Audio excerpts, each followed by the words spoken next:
Hi everyone, this is Wendy James and thank you for tuning back in to part 3 of our psychic development workshop or series. So in this section, what I want to talk to you about is mindfulness techniques, mindfulness tools, meditation, and journaling. And these things are extremely important to your psychic development. It's extremely important that you're nurturing your internal climate, that you're slowing down the wheels of thought and all these processes that go on constantly in our mind of constantly thinking, always on the go. It's very important that we learn how to slow all that down. Our psychic self is awake all the time. It's awake around the clock.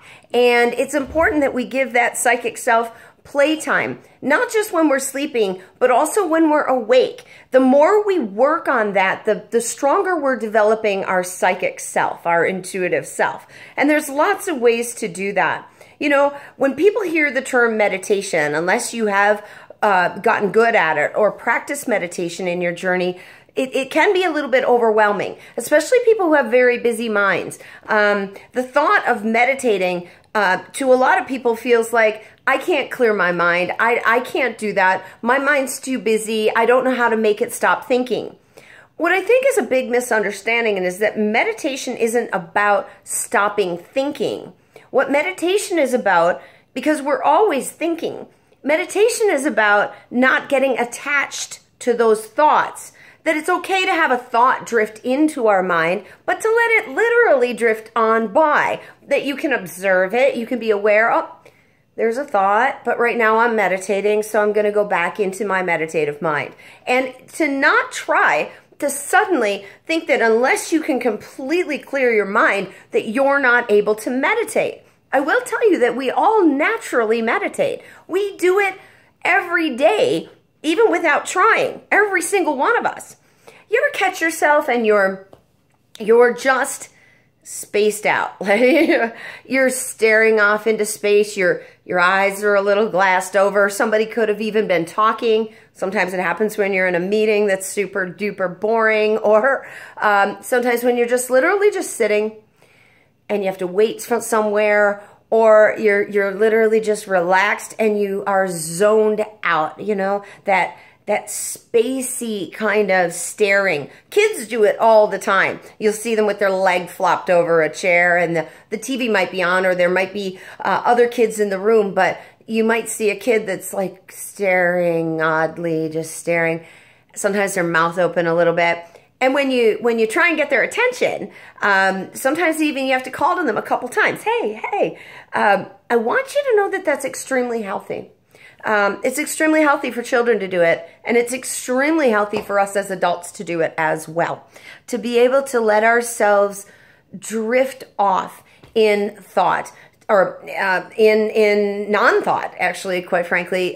When you come out of those spacey moments, sometimes you don't know what you were thinking. You almost weren't thinking anything. You just start to float off. It happens often when we're tired. We can sort of flake out or space out a bit. But what I would like is for you to, even if you don't feel that you can do a large formal meditation where you're going to be sitting down for 20 minutes, a half hour, you're having trouble listening to, say, a guided meditation, or to even find the ability to meditate on your own, what I would really like you to do is to recall the sensation of spacing out. And I don't mean from being high or something like that. I'm talking about literally just spacing out and kind of just floating in a state. I know that everybody knows what I'm referencing because it happens to all of us very naturally. Our subconscious self is meditating even without us trying to do it. So a good place to start, if you're struggling with the term meditation, if you're struggling with the thought that meditation seems like a big project, it seems like work or hard to do, my thought is, just start practicing spacing out. Just start practicing literally just sitting and being totally relaxed where you are. You know that feeling when you've had a really long, hard day, maybe it's hot, maybe it's sweaty, and you get in the shower, and when you first get in the shower and you just, just for a minute, you just stand there, and you take it in, and all of your body is suddenly relaxing. Your skin is incredibly aware of the feel of that warm water, sometimes just feeling it on your head, and to just that let down sort of moment is what I want you to try and capture sitting in a chair, or to try and capture when you're totally relaxed, maybe on a front porch swing, or when you're sitting somewhere and you have to wait anyway for something. Allow yourself to go into that completely relaxed, where all your senses are on, but you are not thinking about any particular thing. You're not letting your mind run far ahead and try to have an agenda or thinking about the past. You're simply aware of how you feel in your seat. You're aware of the sounds that are going on around you. Sometimes you're very aware of all of a sudden when we try to relax, we become very aware of how tight and wound up stress-wise maybe we were before we started to relax. That's what I want you to put your toe in the water and start to practice, and to allow yourself to really experiment with that in and out of your day, even if it's only for a minute here or a minute there. Sometimes if you're just taking a small break from work and you're able to go sit on a park bench or go sit in a lounge and just relax into that space for a moment. Give yourself the okay that in these 5 minutes, I don't have to do anything. I don't have to fix anything. I don't have to come up with an answer. I don't have to figure something out. I can literally just simply be fully present and fully relaxed. Now, there are incredible guided meditations out there that you can buy, you can download, you can go to meditation groups, I'm assuming in almost all the major cities and even the small ones. Every town has somebody who's awesome and doing some meditation work all out there. And I encourage you to, yes, practice those things too.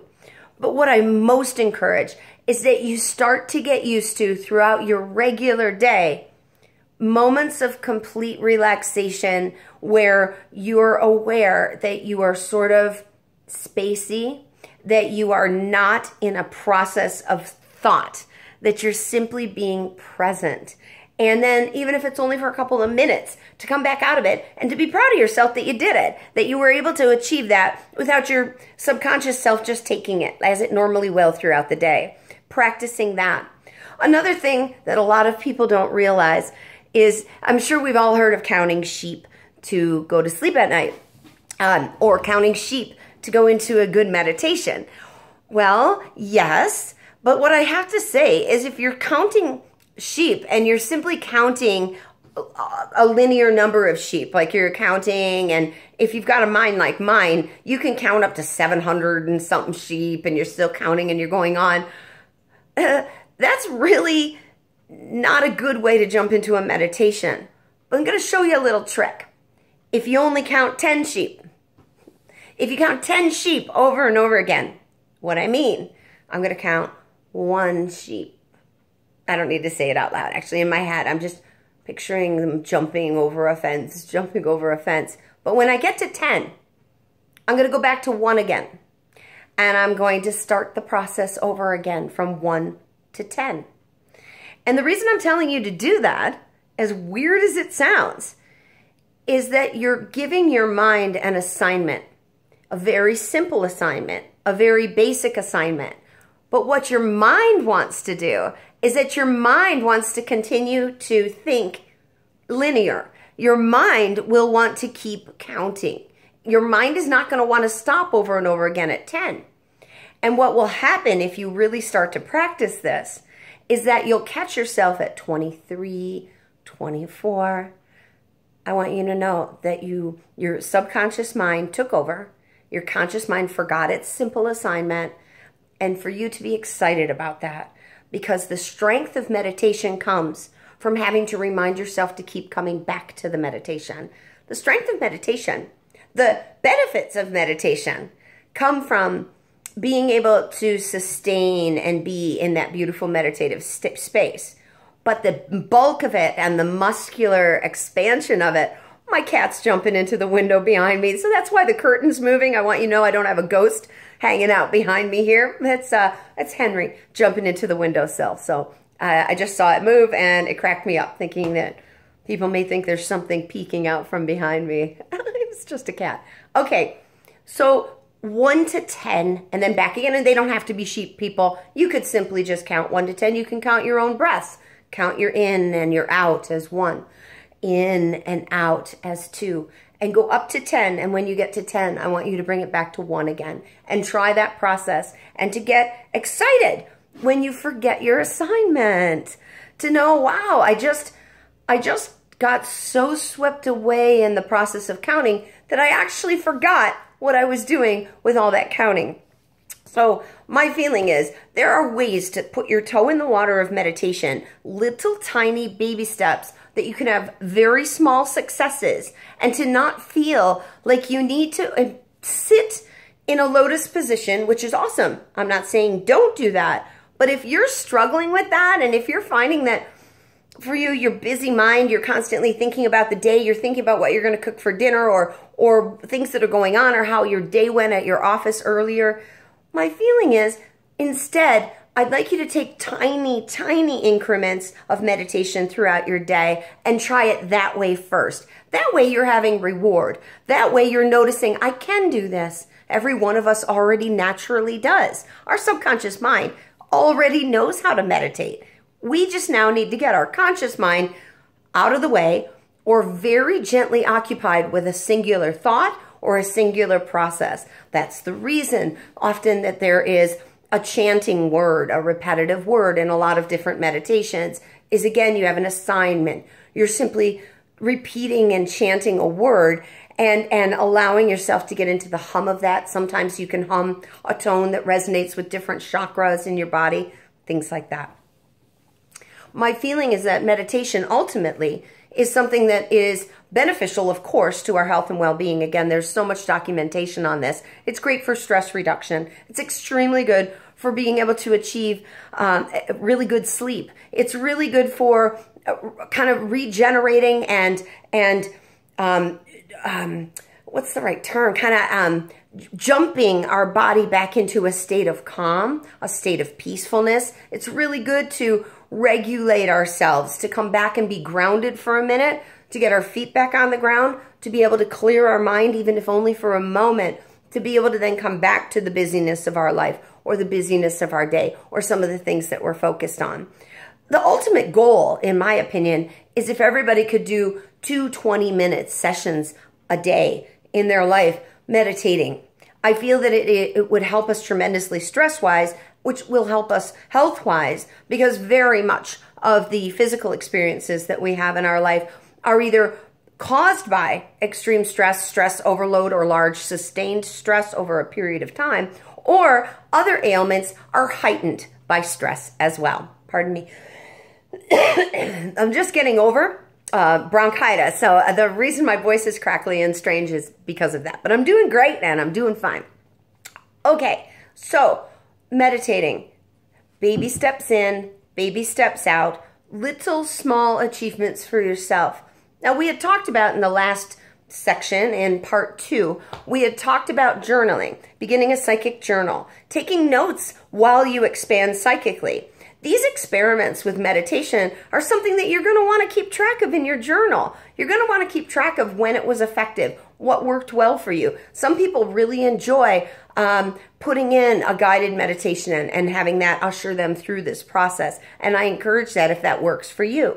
But I also encourage that you try to do very small, tiny, tiny moments in meditation throughout your day, and to be able to write it down, take note on whether or not it was effective. I want you to also be aware of whether or not your dreams were more heightened on the days that you were able to achieve a meditative state, whether or not you were able to sleep deeper, whether or not digestion is settling down at all. And of course, because it is your psychic journal, I want you to be able to take note of whether or not you're having an effective process, whether or not you are expanding psychically at all, because meditation, quieting the busyness of the mind, is the best way to exercise and open up our psychic self. We need to get the craziness and all the thoughts out of the way to really open up our intuitive voice and listen to that dialogue within ourselves.